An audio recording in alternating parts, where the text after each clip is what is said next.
Dire le Hallel à Rosh Chodesh, en fait, c'est une coutume. La Gemara dans Ta'anit raconte que Rav est parti en Babylonie et il a prié un endroit Rosh Chodesh. Et du coup, il voit qu'après l'Amida, il commence à lire le Hallel. Alors, il a été super choqué parce que ça n'a pas été institué par Chazal.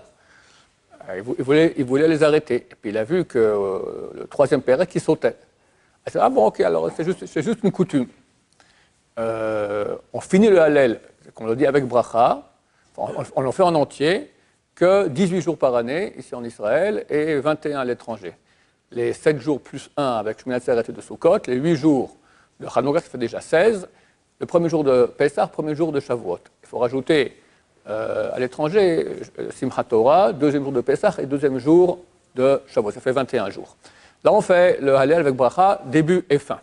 La coutume ici en Israël, c'est quand on finit pas, on ne fait pas le Hallel en entier, on ne fait pas comme nos frères Ashkenaz, on fait la bracha, l'Ikro et Hallel, on ne fait aucune bracha, on commence directement Halleluka. En France, ils font la coutume de nos frères Ashkenaz, chacun ferait comme sa coutume. Le Rav ça fait très contre, il lui dit il faut fuir la synagogue pour ne pas répondre à la bracha, parce qu'il dit c'est une bracha le batala. Pourquoi? Parce que c'est une coutume, on ne fait pas une bracha sur une coutume.